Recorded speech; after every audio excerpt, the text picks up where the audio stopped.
In the frozen emptiness of a Wyoming winter, death usually comes quietly. But on the edge of the Bighorn Mountains, the snow hid a scene that would defy every instinct of predator and prey. A starving wolf pack, a lone, limping Mustang colt, and a battle-scarred veteran who should have kept walking. What happened next was not survival as nature intended. It was something far stranger and far more unforgettable. Before we dive in, let us know where you're watching from. And if you enjoy this story, don't forget to subscribe.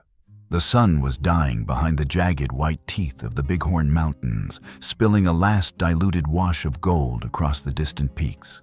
That thin light trapped between the clouds, and the snow turned the world into a pale, shimmering wasteland. On the open grasslands below, the wind had sharpened to a blade. It came in ragged gusts, hard and fast, driving fine snowflakes like shards of glass into the skin of anything unlucky enough to be caught out here. Each blast scoured the ground, lifting ribbons of powder into the air, twisting them into ghostly streamers that whipped sideways across the prairie. Nothing moved on the horizon, nothing living at least. The plain stretched unbroken in every direction, a wide sheet of pale earth under a low ceiling of iron-gray cloud. Scattered tufts of dead grass rattled in the wind, their dry curved stems the only remnants of summer. The emptiness swallowed sound. Even the wind, for all its fury, seemed muffled under the weight of snow and sky. When movement came, it was a flicker, small, quick, fragile against all that space. From the white haze emerged the slight, trembling shape of a young Mustang. He was small for his kind, barely 7 months old, still carrying the awkward angles of youth. His coat, normally a soft, unbroken gray, was now speckled with frost, as if the cold had tried to claim him grain by grain. A white blaze ran down his forehead, thin and crooked like a strip of cloud torn loose from the sky. Each breath came in a rush, a short plume of steam that broke apart before it could rise. Dusty. That was the name he had been given in the human telling of this story. Though out here on the raw line between survival and death, names meant nothing. What mattered was the strength in his legs, the sharpness of his senses, the will that drove him forward. And all three were failing. His eyes, dark wide, ringed with a sheen of ice, moved constantly, scanning the shifting veils of snow. His ears twitched to every snap and scrape of the wind, swiveling for any sound that didn't belong. But the damage was already done. His left hind leg dragged slightly with every step, refusing to bear his weight for more than a heartbeat. The muscle there was tight and trembling, the hide torn in a rough slash that had bled freely earlier in the day and was now clotted into a dark, stiff mess. Tufts of fur were matted around the wound, glued together with frozen blood. The pain had turned his gait into a stutter, 3 strong steps, then a faltering half-stride that made him stumble. The injury was fresh. This morning the herd had been moving along the edge of the grassland, hugging the line where open prairie met scattered aspen groves. Food was scarce now. What grass there was lay brittle and buried, but instinct had kept them searching, always pushing toward some patch of shelter or forage. That was when they'd passed the fence. It had been hidden well half-buried under blown snow and the brittle remains of last year's grass. The posts had long since rotted and leaned, but the wire was still there, rusted, tangled, and wicked with barbs. The kind of trap left behind by humans who had long since stopped caring who might stumble into it. He had been running to catch up young legs, eager, and foolish. One misstep, and the world had flared white with pain. The wire bit deep above the hock, twisting as he thrashed to pull free. Panic had done what calm could not. In a desperate surge, he'd wrenched backward, snapping loose with a ragged strip of fur torn from his leg. The herd had moved on too far ahead to hear his startled cry. By the time the pain eased enough to move again, they were gone, swallowed by distance and snow. That had been hours ago. Since then, he had been alone, limping through the ever-thickening storm, driven by hunger and the thin thread of hope that he might find them again. The prairie offered nothing in return. Every mouthful of grass was frozen solid, the stalks breaking like glass between his teeth. The cold crawled through his hide, gnawing into muscle and bone, turning his shivers into full-body tremors. He had learned quickly that stopping meant letting the chill settle deeper. So he kept moving head low, breath, harsh hooves punching into drifts that clung to him like wet cement. Each step tugged at the wound until it wept again. Drops of red swallowed instantly by white. There was no shelter, no sound, nothing until the silence broke. It came as a thread of sound woven into the wind, a long rising note that cut through the low howl of the gale. It was not the whistle of air through rock or branch. It was a voice. A second followed, answering from farther off. Then a third. The hair along Dusty's spine lifted. His ears locked forward, then flicked back, trying to catch the full pattern. The calls echoed warped by the open land bouncing between the slopes and ridges in a way that made it impossible to tell the exact distance. But the tone was unmistakable. Wolves. His breath quickened. Every nerve in his body screamed for movement. He turned sharply, scanning the blur of snow for shapes, any flicker of motion, any shadow against the pale. The prairie still looked empty, but he knew better. The predators could close the ground faster than the eye could track their bodies folding into the storm, their coats built for this very kind of killing ground. He wheeled toward the nearest rise, his weight falling awkwardly on his uninjured legs, and began to move. The snow dragged at his hooves. Pain lanced up his hind leg, making him stumble, but he kept going. His breathing turned ragged, shallow, and fast, misting the air in bursts. Another call came. Closer now. Not a lone voice this time, but several in quick, sharp sequence. The sound threaded into his bones, low, vibrating, intimate in a way only fear could be. It wasn't a challenge. It was coordination. They were talking to each other, planning. Somewhere deep in his mind, older than memory, something ancient stirred, a map drawn in instinct, passed down through generations of Mustangs who had faced this same danger. It told him exactly what would happen next, and the thought made his muscles clench. The wolves were coming, and there was nowhere to run. They came out of the tree line, the way shadows slip out of corners, slow, deliberate, almost soundless. From the dark fringe of snow-draped pines, 5 shapes emerged, their bodies low, their movement fluid as water running downhill. They were gray wolves, North American, lean from winter's scarcity. Their coats a mottled weave of silver and dark brown that let them dissolve into the storm whenever they stilled. Even at a distance, the hunger in them was visible, the tight pull of skin over ribs, the restless sweep of their eyes. At the front padded the alpha, Brindle. He was larger than the others, built like a fighter who had never lost. The muscles across his shoulders rolled under a thick mantle of fur, each step a controlled release of power. His eyes, yellow pale, almost metallic, locked on Dusty with a focus so intense it felt like a grip. A jagged scar slashed down the right side of his face, cutting across his eye and onto the bridge of his muzzle. An old wound earned in another hunt, another winter, and survived. Steam rose from their nostrils in short bursts, curling and fading in the cold air. Each breath mingled with another scent that floated invisible through the snow, the faint but unmistakable tang of blood. Dusty's blood. Their ears were pricked forward, tails held out, level heads low. It was the body language of intent wolves with a single purpose, a single target. They had found what they were looking for. Dusty froze where he stood, muscles coiling in instinctive readiness. He had seen wolves before at a distance, fleeting glimpses from within the safety of the herd, but never like this. Never when there was no one else between him and them. The pack didn't rush him. Not yet. Instead, they began to spread. Two peeled off to the left, moving in long, easy arcs that would carry them across the open approach to the southern flats, the only direction Dusty might have run without stumbling into deep snowdrifts or broken ground. Their pace was deceptive.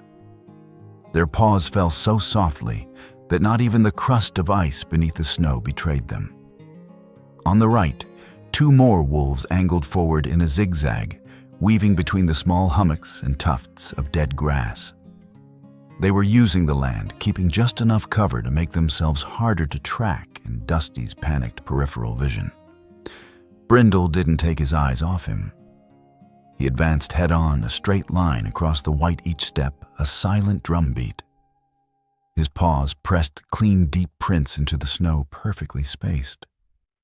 Behind him, the wind tugged at his fur, but he moved as if he didn't feel it. They were working as one. It was the choreography of predators who had done this together 100 times before, who could read each other's moves without a sound. It was as methodical as it was lethal, each wolf a piece of a closing snare. Dusty's heartbeat thudded so hard, he could feel it in his throat.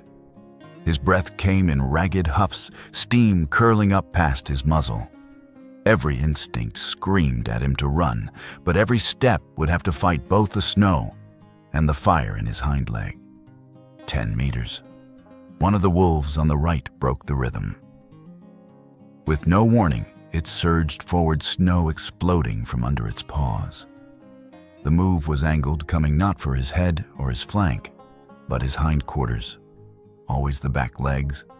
That was where you crippled a horse. The sudden burst of speed hit Dusty's nerves like lightning. He lunged forward, legs scrambling for purchase in the snow, trying to throw himself out of range. But the drag of the drifts and the pull of his wound slowed him. His muscles strained, but his stride was shorter than it should have been. The wolf's teeth snapped on empty air just behind his leg, but the effect was enough. The rush of movement, the snarl in his ears, shattered what rhythm he'd managed to keep. He stumbled, and in that staggered moment, Brindle closed the gap. The alpha moved with deceptive calm, his head low, eyes still fixed. His path angled slightly now, not straight on anymore. He was setting up the kill. Dusty veered left, desperate. There was a narrow space between two of the wolves on the outer arc, maybe enough if he could force a break. His hooves struck hard into the snow, throwing up fine powder. His breath roared in his own ears. But the pain in his leg flared white-hot with every push, and the snow pulled at him like water. His nostrils flared, gulping air that seemed to freeze in his throat. Clouds of steam puffed and vanished with each heave of his lungs. He could feel his strength draining with every step, the cold chewing at the edges of his vision. He almost made the gap. Almost. Brindle's change of direction was so sudden, it was like he'd materialized out of the wind. The big wolf burst from his head-on path and cut across Dusty's left side in a fast, brutal arc. Before Dusty could twist away, the alpha's jaws clamped onto his flank just above the torn muscle of the old wound. The pain was a shock wave. It tore a high, raw scream from Dusty's throat, a sound that cut through the gale and carried far across the empty land. The sound wasn't just pain, it was fear, it was defiance. It was the knowledge that this might be the last noise he ever made. Brindle's teeth were like ice and fire at once, his weight dragging sideways. The pull wrenched Dusty's balance out from under him. His front hooves pawed the snow, trying to brace, but the ground slid under him. He went down hard. Snow billowed up around him as he fell, stinging his eyes and muzzle. The cold hit his body in a shock as the thin insulation of moving air was stripped away. He kicked once, twice more out of instinct than hope, but the pack was already adjusting. The other 4 wolves flowed inward, the wide arc snapping into a tight ring in seconds. Their movements were quicker now, less measured. They had their prey where they wanted him. In the dimming light, their eyes seemed to burn, each pale or amber gaze fixed on him with an intensity that was almost physical.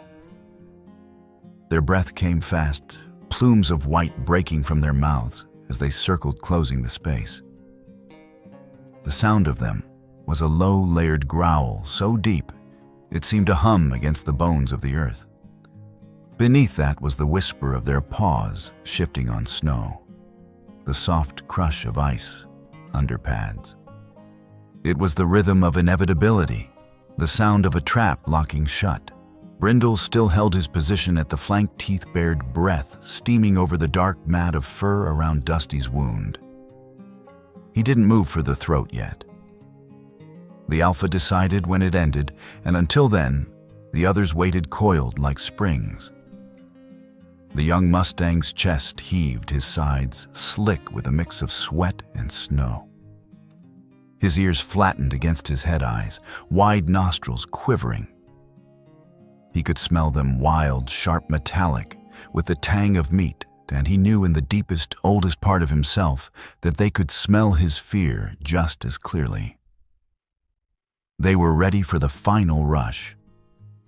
All they needed was the alpha's signal. The ring of wolves was almost closed.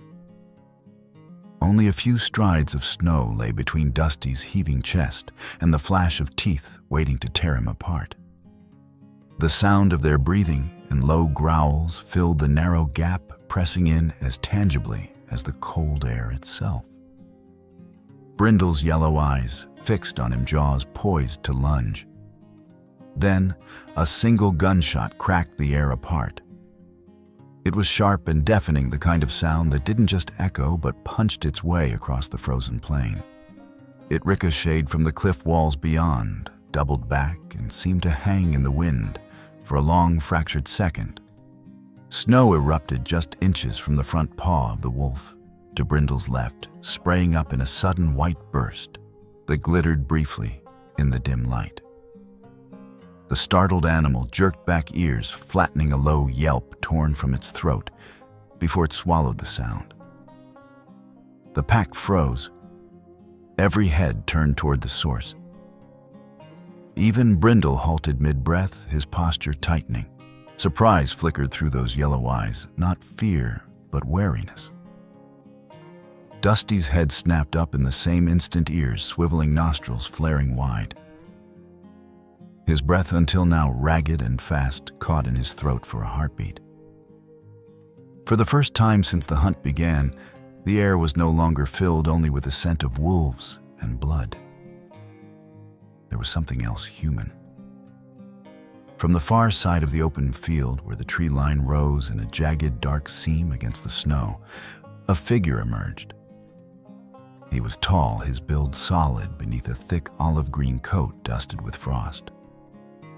The cut of the coat was practical military in origin. Its fabric whispered with each step, stiff from cold, but worn to comfort by long years of use. On his shoulder, faint but still discernible, was the embroidered outline of a Marine Corps unit patch, dulled by time and sun. The man walked with the easy, grounded gait of someone who knew exactly where to put his weight in snow this deep. In his hands, steady as bedrock, was a Remington 700 bolt-action rifle. The black steel of the barrel still smoked faintly from the shot that had saved Dusty's life by the width of a hoof. Across his belt were the tools of someone who'd been here before, bright red signal flares. In cylindrical tubes, a sheathed, wooden-handled knife that had clearly seen field use, spare ammunition in weatherproof cases. Every piece was functional without ornament, the gear of a man who didn't carry what he didn't need. His face was carved by the kind of weather that ages men faster, but leaves them sharper tanned and lined from sun wind and cold. A thin scar, almost white, traced a small arc from the edge of his left eyebrow to the temple, a mark from some old close call. His eyes, pale gray, moved over the scene with a cold precision. The wolves saw him as clearly as Dusty did, and they understood predators knew predators. He stopped at the edge of the field no more than 60 feet from the ring of fur and muscle, his boots sinking a fraction into the snow. The rifle came up again, sight-finding Brindle without haste. Back off, his voice cut through the wind, deep, rough-edged, but carrying across the open like a clear bell. He didn't fire at the Alpha's chest. Instead, he adjusted a fraction and squeezed the trigger again. The second shot punched into the snow at Brindle's front paw, close enough to spatter his muzzle with powder-fine flakes. The pack's growling rose to a higher pitch, their formation shifting subtly, not retreat, not yet, but unsettled. They began to edge backward in small increments, every step measured. Their eyes, however, didn't leave Dusty. Steam rolled from their open mouths, twisting into the thinning light, curling like ghostly ropes into the air, before being torn away by the wind. The smell of them, hot and wild, still clung in the space between them and the Mustang. Ethan Cole didn't lower the rifle. Not yet. In one smooth motion, he slung the weapon down to his side and pulled a red flare from his belt. The cap twisted off with a short metallic click, and then he yanked the starter cord with a swift motion. The flare ignited with a spit of sparks, then burst into life, a long hiss of burning chemical. Ethan hurled it high into the air, where it spun end over end, before detonating in a bloom of vivid, scarlet light. The snowy world around them shifted instantly under the flare's glow. Every drift, every gust of powder turned crimson, casting strange shadows across the wolves' fur. The red light flared in their eyes, like embers catching wind, giving their faces a momentary, otherworldly snarl. A crackling pop followed loud enough to jar the senses. One of the younger wolves flinched, visibly backing 2 steps into the deeper snow. Another's head snapped toward the tree-line ears, flattening, uncertain now of the advantage. Dusty's squinted eyes narrowing against the flare's glare. His body tensed, but there was something in the way he shifted his weight that was different from before. This light didn't burn him. It didn't stalk him. It defended him. Only Brindle held his ground, tail stiff, head lowered. His lip curled in a silent snarl, and a sound like distant thunder vibrated low in his chest. His gaze wasn't just on Dusty anymore. It flicked between the Mustang and the man assessing, calculating. The Alpha had faced danger before. He recognized it now, and he understood that what stood before him was no easy kill. They stared at each other across the red-lit snow wolf and man, 2 hunters standing over the same prey, neither willing to yield outright. But Brindle's ears twitched back toward the tree line, listening to something only he could hear. Time was running short. Predators lived by instinct. That instinct was telling him that the longer they stayed here, the greater the risk. The man had reached his claws, struck far faster than a lunge, and they tore into the ground without touching it. Brindle's decision came in a single, sharp movement. He took 1 slow step backward, then flicked his gaze sideways toward the trees. It was all the signal the pack needed. Without a sound beyond the whisper of snow under their paws, the wolves peeled away from the circle. 2 vanished to the left, melting into the dimness between drifts and tree trunks. The others followed in a smooth, unhurried retreat. Not running wolves, never ran unless chased, but gone nonetheless, their silhouettes fading into the brush until only the dark line of the tree line remained. The last to turn was Brindle. He held Ethan's eyes for a moment longer, the red light of the dying flare still smoldering in his pupils. Then he was gone, swallowed by the forest's shadow, leaving nothing but the churned snow and the metallic tang of breath and blood in the air. Silence followed.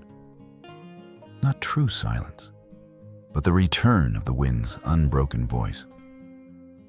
It slid across the field in low, drawn-out sighs, carrying the scent of pine and the cold bite of open country.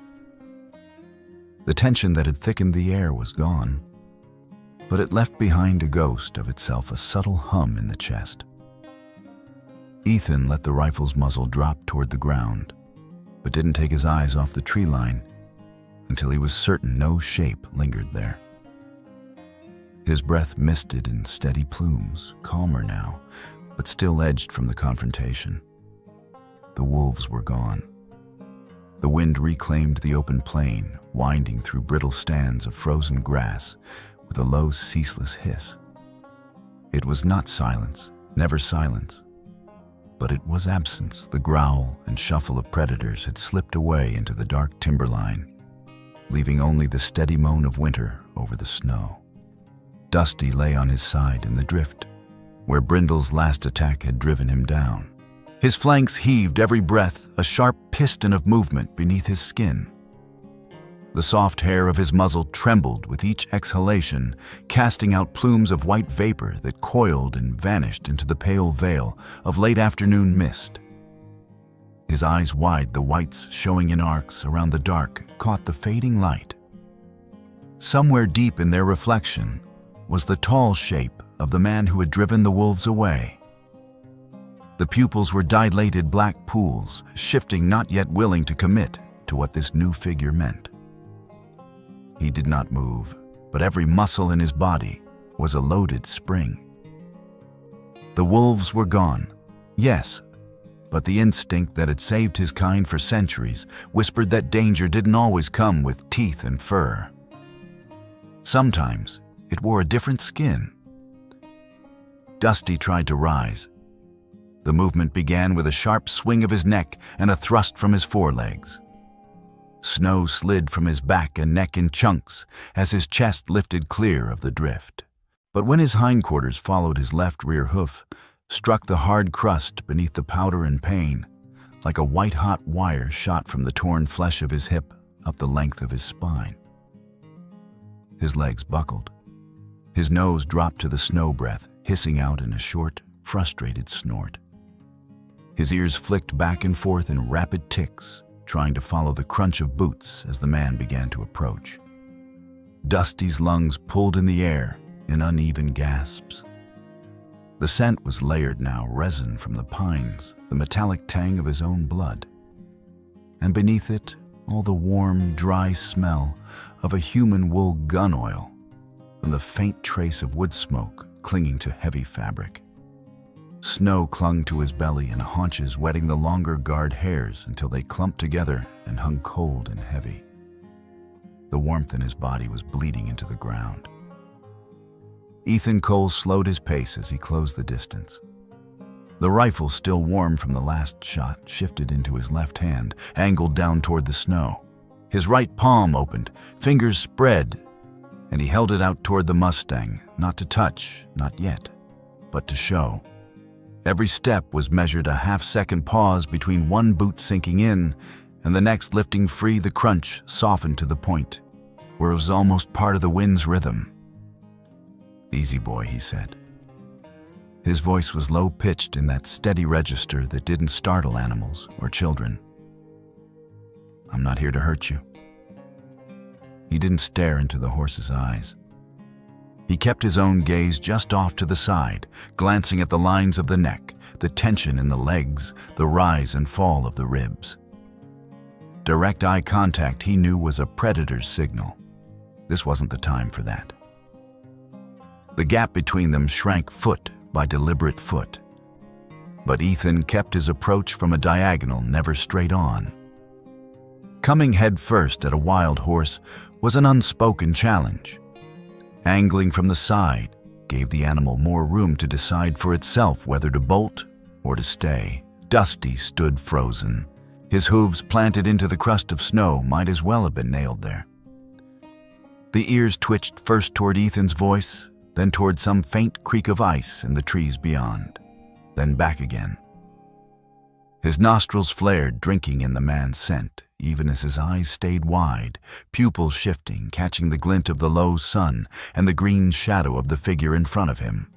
His breathing was still fast, but it lacked the frantic, choppy rhythm of pure panic. There was something between them now, a hesitation, a weighing of outcomes. Ethan stopped at 3 paces. He lowered himself slowly, one knee pressing into the snow with a muffled crunch. By making himself smaller than the Mustang's head, he shifted the balance. To a prey animal, height could mean dominance, and dominance meant threat. From here, the injury was clear. The left hip and upper thigh were matted with dark, stiffened hair, the blood long since congealed into crusted patches. Around the edges, ice crystals clung to the dampness, still lingering from fresh seepage. The cold was taking its toll. Ethan didn't need to touch the animal to see it. The fine frost beginning to cling to the breath near the wound told its own story. "You've been out here too long," Ethan murmured. It wasn't meant for the horse's comprehension, only as a continuation of the voice, a thread of sound to keep the air between them from going silent and brittle. He glanced from the wound to the Mustang's eyes. The animal's head tilted just slightly, following his movement. In the cold, his own breath poured out in thick plumes. A gust carried one toward the horse, brushing invisible over Dusty's muzzle. The Mustang's ears pricked forward at the new scent. He flared his nostrils again, testing it.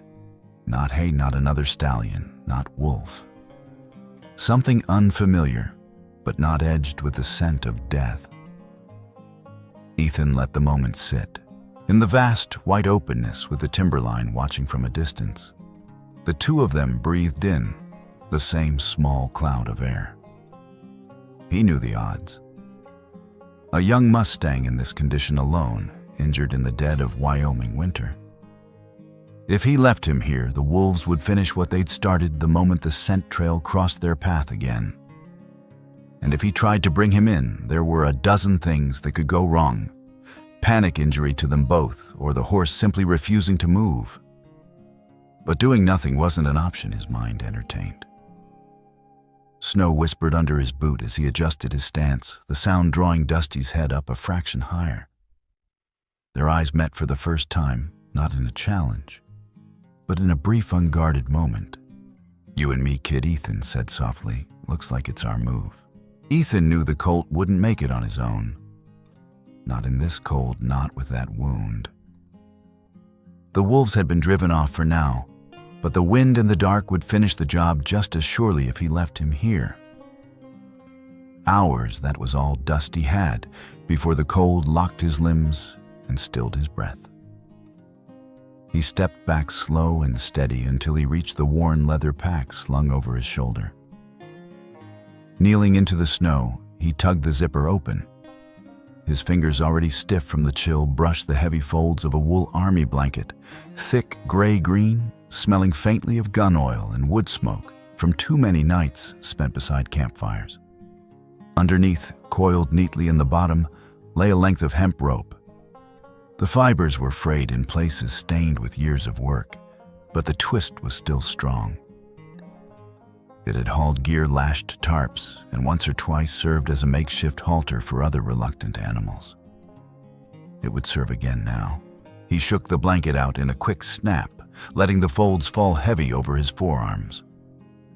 Then he started forward again, not in a straight line, but in a wide arc, his boots tracing a half-moon path to keep the horse's eyes on him without crowding him head-on. "It's all right," he said, his voice low and even. He let the words ride the wind rather than fight it. "Just a blanket." He raised the wool up to shoulder height so Dusty could see it. No sudden movements, no flapping edges, just the slow lift of fabric in his hands, an offering rather than a threat. The Mustang flinched when the edge brushed his neck. His head jerked up, ears flicking backward, but he didn't lunge away. The cold was taking more from him than fear could give back. His ribs showed faintly beneath the winter coat as he breathed out, still watching Ethan from the corner of his dark liquid eye. "That's it," Ethan murmured. "Easy." He draped the blanket over the young horse's shoulders, letting it settle under its own weight before adjusting it. The thick wool fell over the hip first, then across the ribcage, covering the worst of the wound, where Brindle's teeth had torn fresh into old injury. The edge was tucked forward, wrapping the narrow chest and pressing warm against the sternum. Already Ethan could feel the difference. The wind hit the blanket and slid away instead of cutting through to skin. He crouched again, uncoiling the rope. Working with cold, stiffened hands, he looped it gently around Dusty's belly, pulling it snug but not tight. The knot was quick and practiced a square hitch that would hold without pinching. Another pass under the chest kept the front edge of the blanket from flapping free. Every so often, he laid his palm flat against the colt's neck, letting it rest there long enough for the heat of his skin to seep through the fur. "Easy. We'll get you out of here." When he was done, he stepped in close enough to take a loose grip of the rope just ahead of the withers. "Come on, kid," he said quietly, giving the lightest tug forward. Dusty's ears twitched back then, forward again. He took one step. The left hind leg wobbled as it touched down, folding slightly before catching. The second step came slower, the third with a grunt from deep in his chest. Ethan matched his pace to the colt's, walking ahead, but off to the side, never pulling hard, just enough pressure in the rope to suggest a direction. The snow crunched under their combined weight, the top crust giving way, with a dry crackle to the softer layers beneath. The world beyond was a long sweep of white, broken only by the low wind-rounded rise of a hill. Ethan steered them toward it, skirting wide of the dark timber where the wolves had vanished. They'd keep to the shadows and watch, he knew. Predators didn't waste effort. They waited for their odds to improve. His breath rose in steady plumes, merging with Dusty's own, until it was hard to tell whose was whose. The wind shifted, blowing it all back over their shoulders in a single ghostly trail. As they moved, the light began to slide away. The sky in the west went from gold to copper to a deepening bruised purple, the mountains cutting a sharper edge against it with every minute. The sun dropped behind the far ridges, and the temperature seemed to fall with it. The wind came harder now, pushing at the blanket, yanking at the rope in Ethan's hands. He leaned into it, shoulders forward, boots biting through the crust. Dusty's head came down against the gust, eyes narrowed to slits. The rope trembled between them with each pull of the wind. The sound of it was a constant, thin howl threaded through with the dry rattle of grass stalks, too brittle to bend. Once far off, another sound broke through a single wolf's call. Low and drawn out, answered faintly by another. Dusty's head came up sharp. His nostrils flared, and a shiver ran along his back beneath the blanket. Ethan's grip on the rope tightened instinctively. "Not tonight," he muttered, scanning the tree line. Nothing moved but the shadows. Still, he quickened their pace, urging the colt onward with a firmer hand.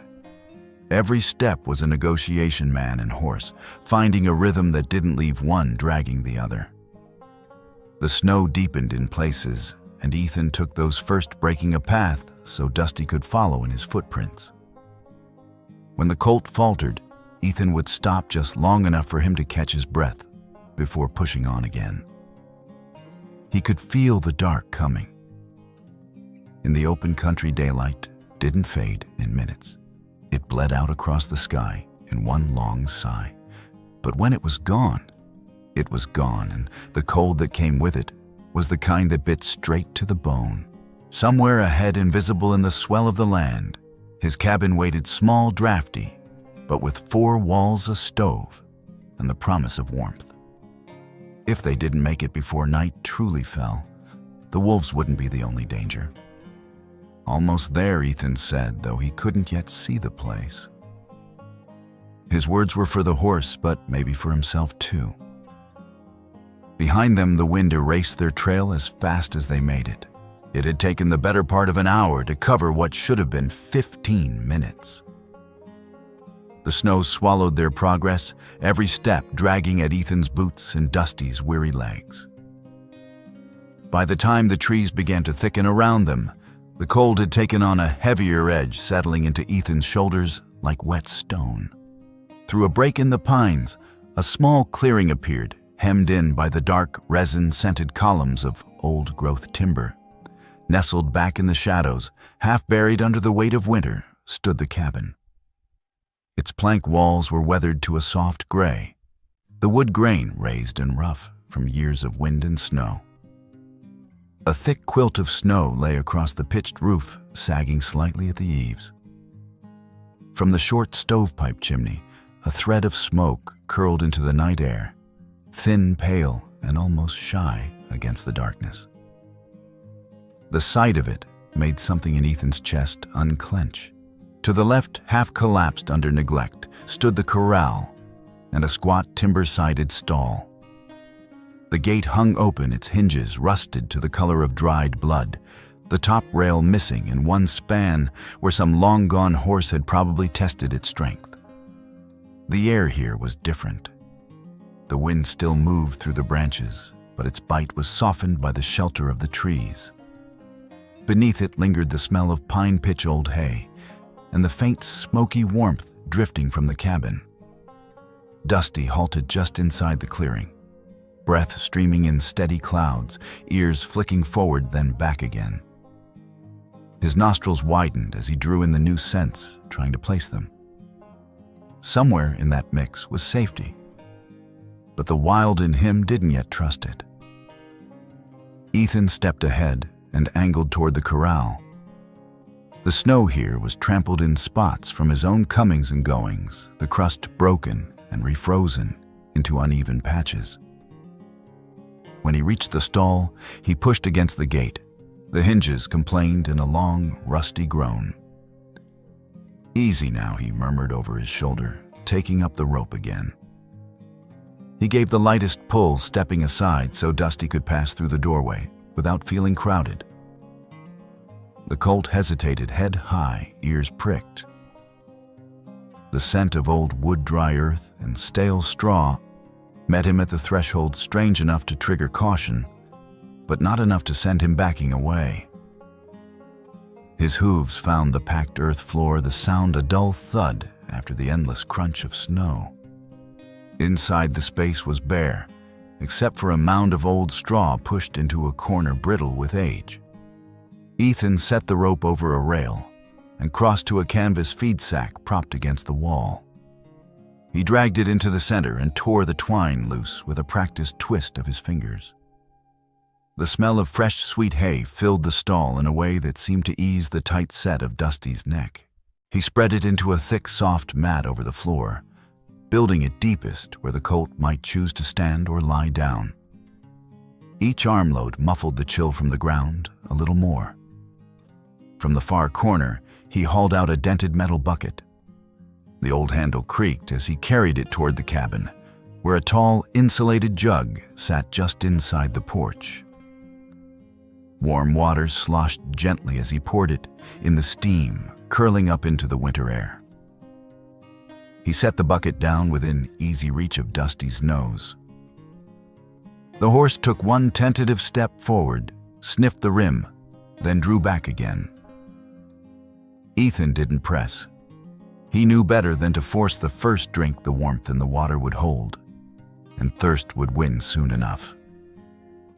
Instead, he took a slow, measured step closer, watching the way Dusty shifted his weight.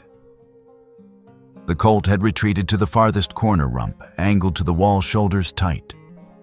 His ears tracked every movement Ethan made, swiveling like twin weather vanes. The whites of his eyes weren't showing, but the gaze was sharp, alive with suspicion. His breathing was still too quick, too shallow, the steam rising in faint bursts. When Ethan stopped, he stayed still long enough for the moment to settle before kneeling at the cold's side. The wound was worse in the cabin's lamplight than it had been out on the snow. The blood had dried into a dark crust that matted the pale guard hairs along the hip. The ragged edges of the bite were rimmed with ice thin as glass, telling him the skin was colder than it should be. From his pack, he pulled the small, well-stocked med kit that had followed him through more than one tour and more than a few winters in these hills. He tugged on a pair of gloves, and the latex snapping softly in the quiet, then unscrewed the cap from a small canteen. Steam rolled from the water, still warm from the insulated jug outside. He soaked a folded cloth, wrung it lightly, and pressed it to the wound. Dusty flinched at the first touch, his muscles jumping under the pressure, but he didn't bolt. "That's it," Ethan said softly. "Just the heat. Won't take long." Bit by bit, he worked the cloth around the edges, melting the ice, loosening the dried blood. He swapped it for a fresh rinse and worked closer to the center until the raw flesh was free of grit and frost. When the skin began to dry in the cooler air, he blew gently across it, a small thing. But horses understood gentleness in any form. Dusty's breathing slowed a fraction, his head dropping an inch. Ethan laid a clean square of gauze over the wound, then wound a strip of cloth around the hip to hold it in place. His knots were snug enough to keep the bandage steady, but loose enough not to pinch when the colt moved. "Good boy," he murmured, resting a hand against the strong arch of the neck for a moment before stepping back. The stall was quiet, except for the creak of the wood and the occasional shift of straw under hoof. But through the wall, the night had not gone silent. A wolf called from far off, low drawn out the sound, carrying with unnatural clarity through the cold. Another answered from a different ridge, their voices crossing over the valley like invisible threads. The wind pulled them apart into long, trembling notes that seemed to slip between the boards of the stall.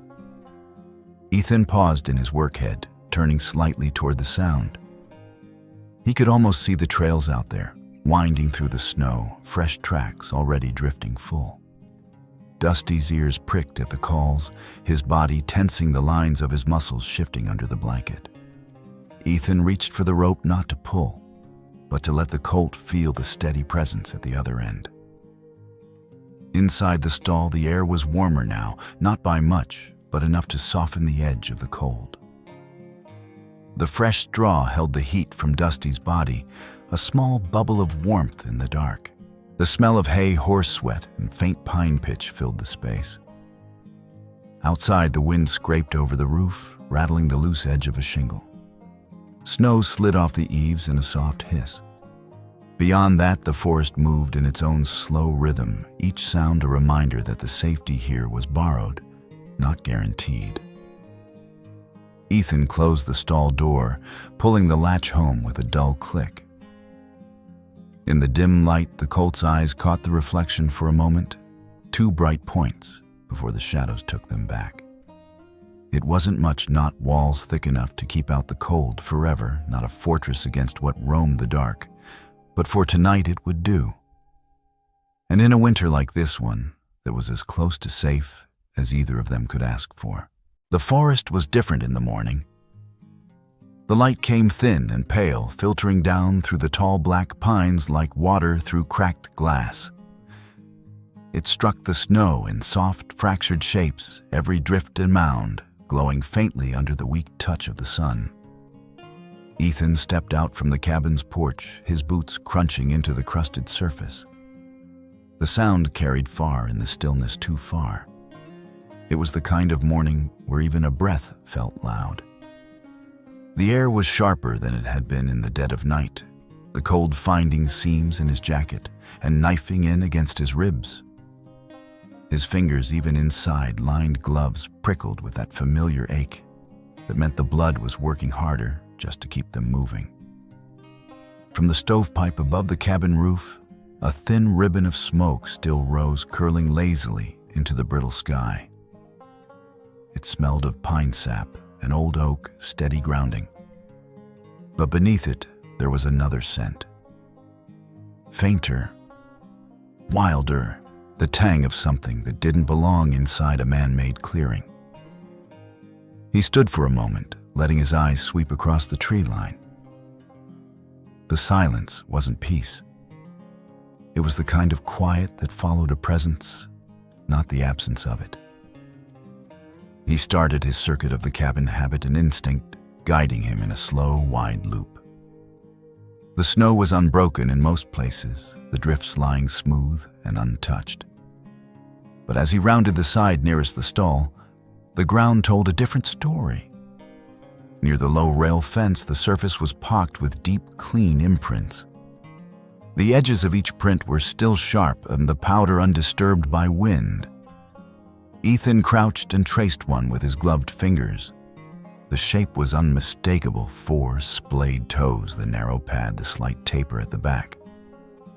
Wolf.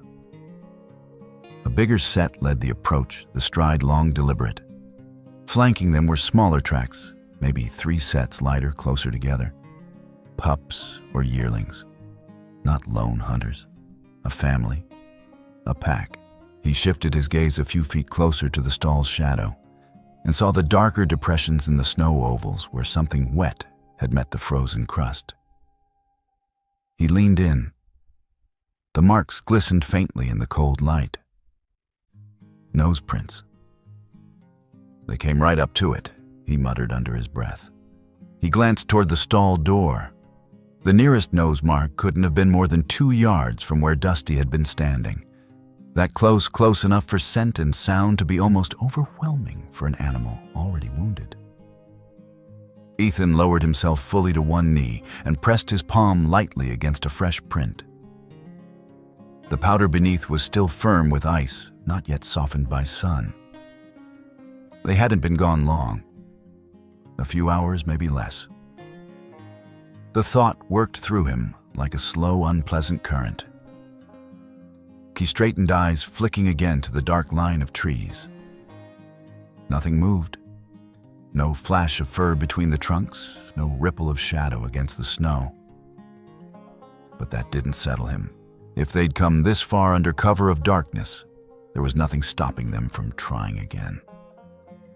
Back inside the corral, Dusty was standing exactly where Ethan had left him the night before, beside the mound of fresh straw. His head hung low, muzzle brushing the bedding. The bucket of water set in the corner was ringed with a fragile film of ice. He hadn't drunk much. The hay in the feed rack looked almost untouched. The colt plucked at a stray wisp of straw, chewing slowly, mechanically, as though the movement itself was more out of habit than hunger. His coat over the neck and shoulders had puffed out slightly, the body's instinctive attempt to trap what heat it could. Even so, Ethan could see the faint tremor working along his flanks. He stepped inside, closing the door quietly behind him. "Morning," he said, his voice pitched low, as if anything louder might tip the balance of the room. Dusty's ears flicked back, then forward, tracking the sound. His dark eyes followed Ethan's approach, measuring each step. When Ethan laid a hand against the side of his neck, the warmth that met his palm was there, but thin, fading. The colt's breathing was steady enough, but the weight of it was in the chest, not the belly. "You're not bouncing back in here," Ethan murmured. His hand lingered for a moment longer before he pulled it away. The stall might have been a reprieve from the wind, but it wasn't a cure. Not with wolves out there marking this place as theirs. If the pack had crossed that invisible line, once they'd do it again, and next time, the outcome might be different. He backed toward the door, scanning the clearing again through the gaps in the wall slats. The light was lifting slowly, but the shadows in the pines stayed deep, like water that never saw the sun. His mind was already moving ahead, working through the possibilities. Stay here and the wolves would come again. It was only a question of when. If they scented weakness, they'd press the advantage. And Dusty's slower limping, bleeding warmth into the cold was exactly the kind of target that would pull them in. Leave, and the risks shifted shape. The colt couldn't cover ground quickly, not yet. A long trek through open snow with wolves somewhere behind was its own kind of gamble. One that could turn ugly in minutes if the wind carried the wrong scent or if the pack decided to shadow them instead of circling back to easier prey. Ethan's jaw tightened.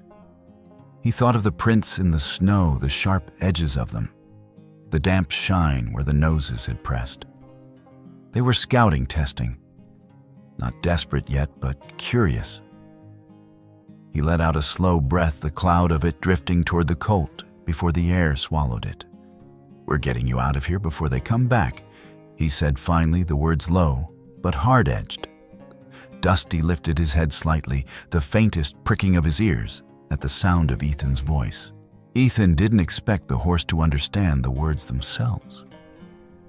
But the tone, the certainty was something living things recognized. The decision had been made. Ethan didn't waste time once the decision was made. Years of soldiering had trained him to move with purpose. When the clock started ticking, and he felt the clock ticking now. He worked in silence save for the muted scrape of leather straps and the dull thump of his boots on frozen ground. In under 30 minutes, he had the essentials ready. A feed sack of spare hay was tied down over the faded leather of an old pack saddle, along with a sloshing skin of warm water wrapped in burlap to keep the heat in as long as possible. The Remington 700 went over his left shoulder, the sling snug across his chest so it wouldn't bounce. Dusty stood tethered by the stall, watching every movement with those steady dark eyes. The rope looped loosely around his neck wasn't meant to hold him, just a guide to give Ethan a touch point he could use without putting pressure on the injured hindquarter. The wind was sharper now, knifing in from the north, but the old parka took the edge off. Ethan zipped it up to the chin, wound the wool scarf until it covered his jaw and nose, and pulled his gloves tight. When he swung the stall door shut behind them, it closed with a hollow thud that seemed to swallow itself in the surrounding silence. The cabin, the stall, the little clearing they stayed behind, like a page turned. He pointed them south at first. The plan was straightforward, a day's walk, maybe 10 miles to reach the wide winter pasture land that lay open to the sun. Wolves avoided the area most years, too much exposure, too little cover, and it was where the high plains thunder herd usually grazed in the cold months. If the herd was there, Dusty could rejoin them. If not, Ethan would at least have space to see trouble coming from a long way off. But the pasture was far, and with Dusty's limp, the trek would be slow. They'd have to pick their way through stands of thin spruce and cross a couple of iced-over creeks. He figured they might just make it before the light bled out of the sky if they didn't run into trouble. Trouble out here came in more than one shape. They'd been moving no more than half an hour, barely half a mile from the cabin, when Ethan noticed it. At first, it was subtle, easy to dismiss as fatigue or distraction, but it kept happening. Dusty would slow his head, turning toward the east, ears pricked sharp. Each time Ethan gave the rope a little nudge to keep him on the southern line, and each time the colt hesitated before following. The dapple gray's nostrils flared, drawing in the air like it carried a message only he could read. His gaze wasn't the wild-eyed panic of a prey animal scenting predators. There was something steadier in it. Focus. Ethan glanced that way himself. The eastern horizon was dominated by a narrow spine of mountains, the ridges stark and white against the pale winter sky. Valleys split the rock here and there, steep-sided and shadowed. They weren't on Ethan's route, not today. He'd avoided them on purpose. Too easy for wolves to box you in where you couldn't see them coming. But Dusty kept looking that way, ears swiveling to catch some sound that the man couldn't hear. The wind shifted, sliding down from the ridge, and with it came a smell thin but distinct. Ethan slowed, lifted his chin, and caught it, the musky, iron-edged scent of horse. Not domestic stock. Wild. His pace faltered. He hadn't smelled that in weeks, not since before the snow locked the range down. Dusty caught his eye, then just for a second. It was enough. Ethan stopped them beside a thick-barked pine and rested one boot against the trunk while his mind ran the angles. South was still the safer bet in terms of terrain. Open country meant visibility, and visibility meant reaction time. But it also meant hours more on the move without shelter and no guarantee they'd find the herd there. East was a gamble. The ridges funneled sound and wind in strange ways, and wolves were just as likely to use those gullies as horses were. If a pack decided to take advantage of the narrow ground, they could pin a man and an injured colt fast.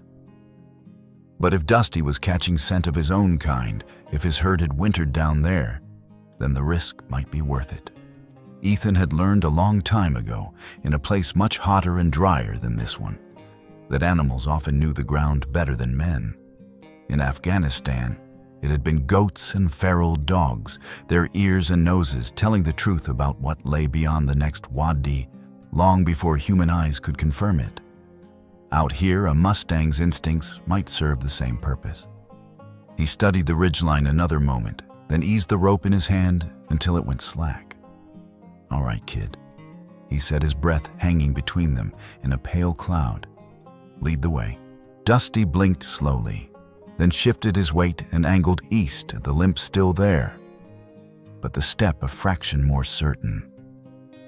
He picked his way through the snow with care, his head low, ears moving like radar dishes. Ethan fell in beside him, his own eyes scanning the tree line, the gullies, the wind-scoured slopes. The air coming off the mountains had a different bite to it. Colder, yes, but also damp in a way that hinted at streams running under ice, at snow melt trickling unseen. It carried the mineral tang of rock and the faint, earthy smell of moss sleeping under snow. Behind them, their tracks stretched in a thin, wavering line across the pale crust, leading back toward the cabin and its illusion of safety. Ahead, the world narrowed into the cut of the mountains, and the quiet deepened until even the wind seemed to hold its breath. The world had been closing in for the last mile, stone walls inching higher on either side, the sky narrowing overhead until it was a pale, winter-blue ribbon above them. Snow lay in uneven drifts where the wind hadn't reached, and in other places, the ground was bare, the rock polished with ice that gleamed like glass in the thin light. Ethan could hear his own breathing more than the wind now. The gusts didn't cut through here the way they had on the open plain. Instead, sound pooled in the canyon like water in a basin. Somewhere ahead, something in wind maybe echoed in a way that made the hair on the back of his neck stand up. It wasn't quite a howl, wasn't quite a neigh either. Dusty's steps grew quicker.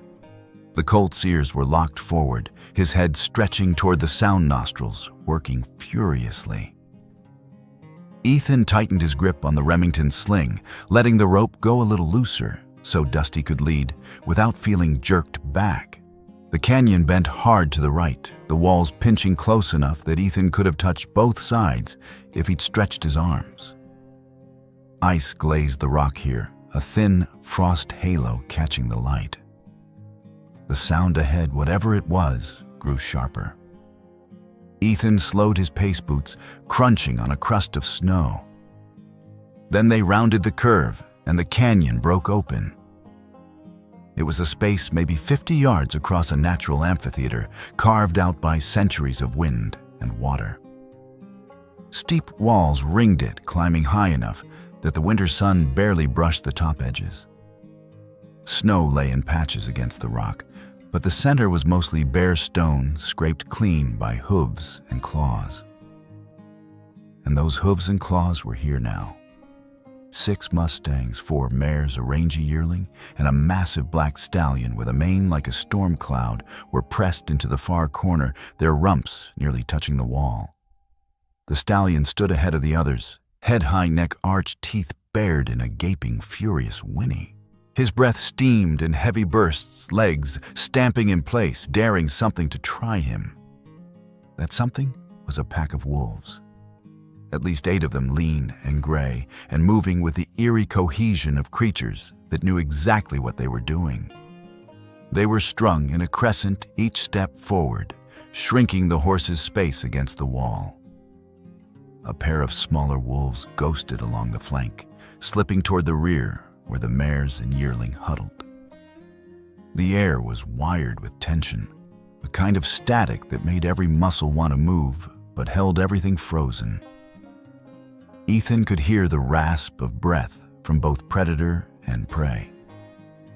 Even the wind seemed to have stopped at the canyon mouth.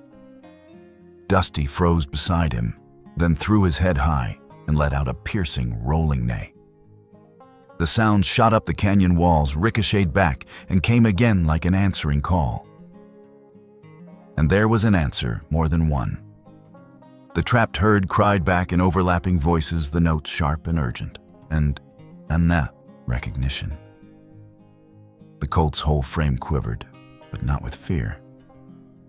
Ethan saw it in his eyes. This was his herd, or had been once. The edges of that tired, beaten-down look fell away, leaving something older, deeper, unbroken. Ethan didn't think. He moved. His hand went to the inside pocket of his parka, came out with the fat, stubby cylinder of a flare.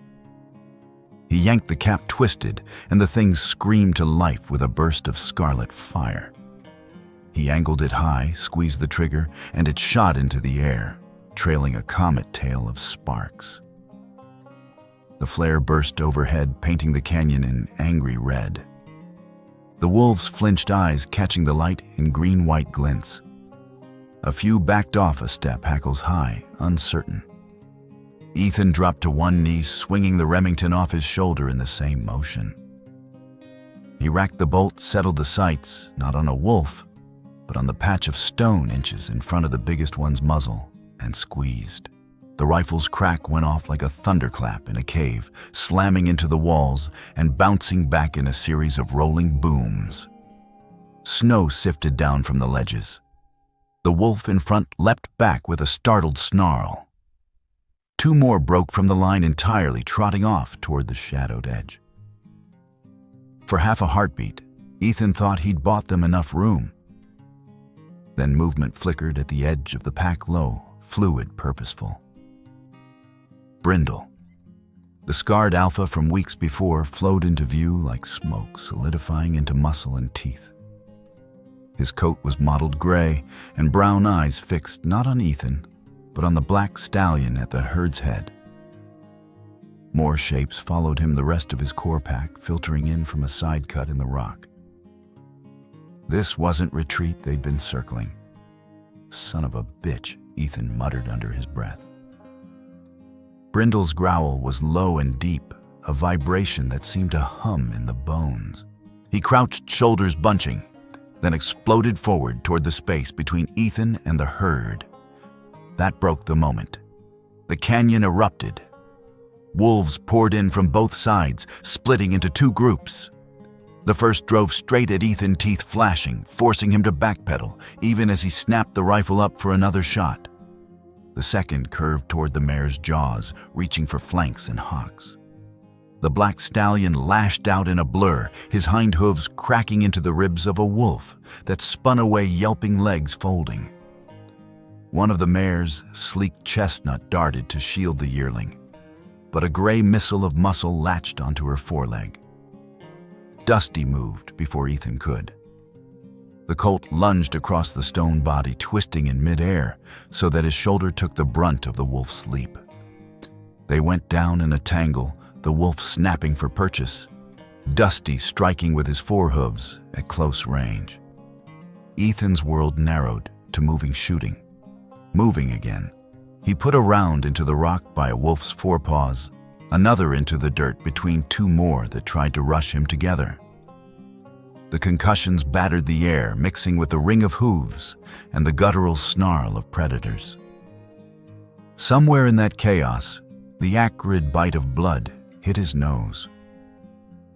Brindle crashed into the black stallion's space, feinting left, darting right, testing for an opening.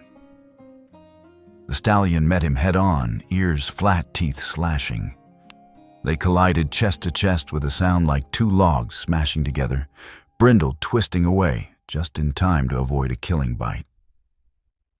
The fight was a storm inside a stone bowl, no distance, no reprieve. Wolves darted in and out, tails low, eyes flicking between man and horse. The horses struck and spun, hooves cracking on stone muscles sliding under winter coats. Ethan could feel the vibrations through his boots. Then the balance began to shift. The stallion's next kick caught a young wolf in the jaw, dropping it flat. The chestnut mare, freed by Dusty's intervention, swung her hindquarters and caught another square in the flank. That one ran yelping for the canyon edge. Ethan saw the opening and moved with it, circling to one side to put himself between the herd and the narrowest part of the canyon. He waved his free arm, shouting, and the stallion seemed to understand. He pressed forward, pushing his mares toward the gap Ethan was clearing. Dusty stayed in front of the yearling head, low ears forward, his whole posture a warning. Blood streaked one shoulder where teeth had found him, but he didn't flinch. Brindle broke off from the stallion and back to step, panting. He glanced around, reading the field, and what he saw didn't please him. His pack was bleeding, scattered out of position. He made the call. A single bark, short, sharp, commanding, and the surviving wolves peeled away from their targets. They flowed toward the northern mouth of the canyon, slipping between rocks and into shadows until the last tail vanished. For a long moment, the only sounds were the hard, ragged breathing of horses and man, the distant clatter of dislodged stones, and the faint hiss of wind returning to the canyon. The stink of blood and sweat lingered sharp in the cold air. Ethan let the rifle's barrel drop until it pointed at the ground. His chest rose and fell in deep pulls of air that burned cold going in. He looked at Dusty, at the colt's heaving ribs, the wild brightness in his eyes, and felt that strange mix of worry and pride coiled together. For a long moment after the last gray tail vanished into the timber, the canyon was still. The snow-muted silence returned so suddenly it was almost jarring. Ethan could hear the wind creeping back through the rock clefts, thin and hesitant, as though testing whether it was safe to move again. His rifle hung at his side, the barrel cooling breath rising from his lips in thick white clouds. He turned toward Dusty. The colt still stood in front of the yearling chest, heaving sides streaked with sweat and flecked blood. The black stallion was watching from a short distance away, his head-high, ears fixed on the younger horse. The air between them seemed to tighten. The stallion stepped forward. He was taller than Ethan had realized, every inch of him, cut from lean winter muscle, the black of his coat broken only by the frost clinging to his whiskers. He approached without haste, each hoof fall sure and deliberate on the frozen ground. When he reached Dusty, he dropped his head slightly and reached out, the breath from his nostrils rising in a soft plume. His muzzle brushed the side of Dusty's neck, slow, deliberate, a gesture that was both greeting and acceptance. One by one, the others came. A dun mare nosed along Dusty's shoulder. A bay pressed her cheek briefly to his.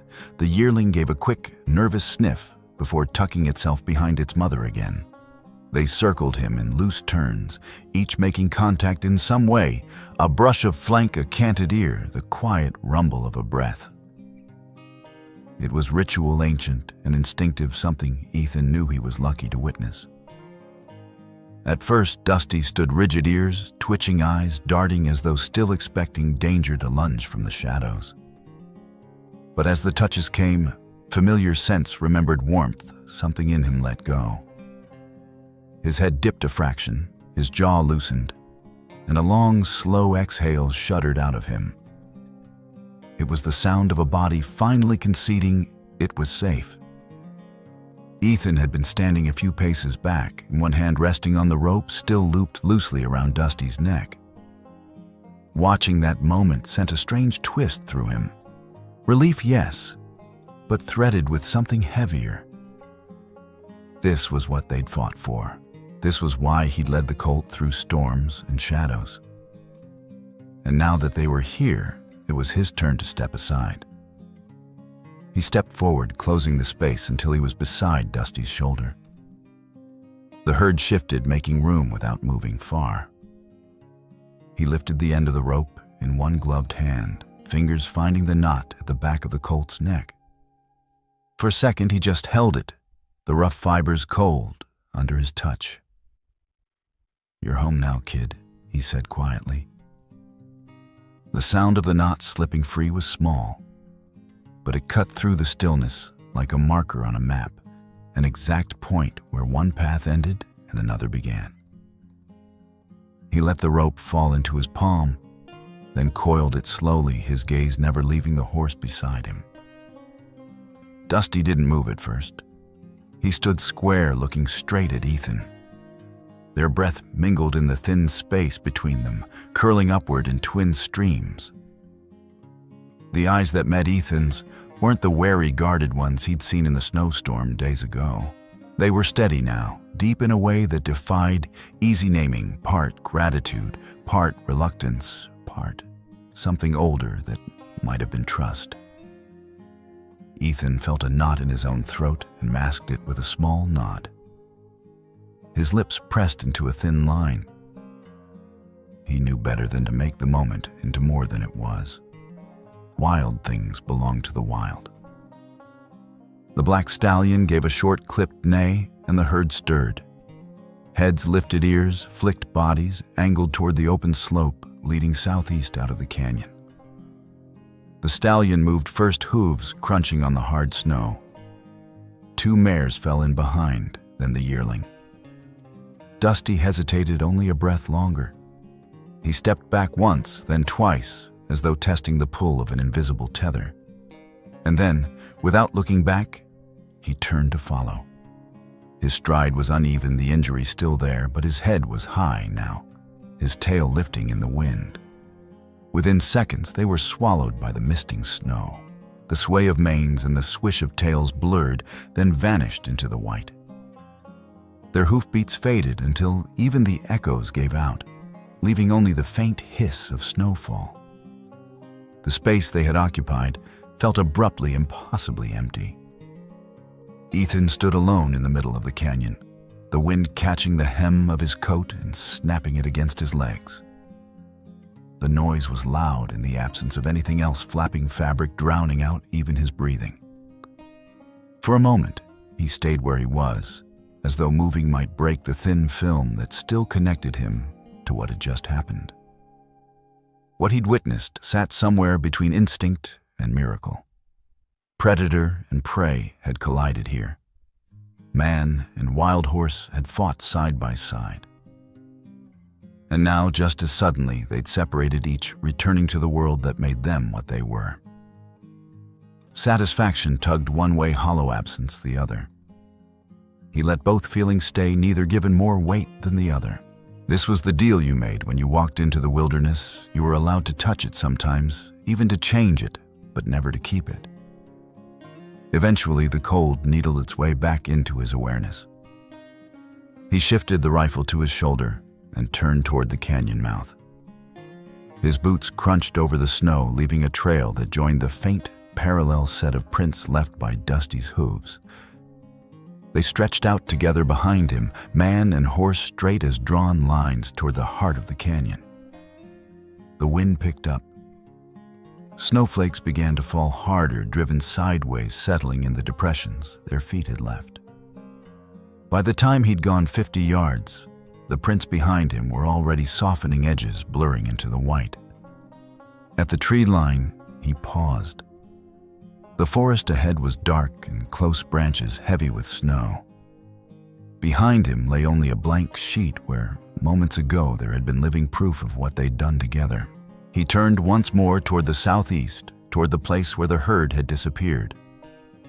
There was nothing to see now, No shapes moving in the fog, no sound of hooves. Only the memory remained as sharp and certain as the ache in his legs. He breathed in, letting the cold fill his lungs, and exhaled slowly. This day would stay with him. Not because he'd saved a horse, though that mattered. Not because they'd fought side by side, though that would be enough for most men to remember. But because for one narrow slice of time, he'd stood inside the seam where wildness and loyalty met, and neither had asked for anything in return. With that, he adjusted the rifle strap, tucked his chin against the wind, and started back toward the cabin. The snow closed in behind him, erasing the trail. But the line they'd walked together was carved deep enough now that no storm could touch it. Thank you for staying with us until the end of this story. We'd love to hear from you. Share your thoughts in the comments below and let us know your favorite part. If you enjoyed the journey, don't forget to like, share, and subscribe to our channel for more captivating stories like this one. And don't miss out. Hit the notification bell so you're always updated on our latest content. Your support truly means the world to us.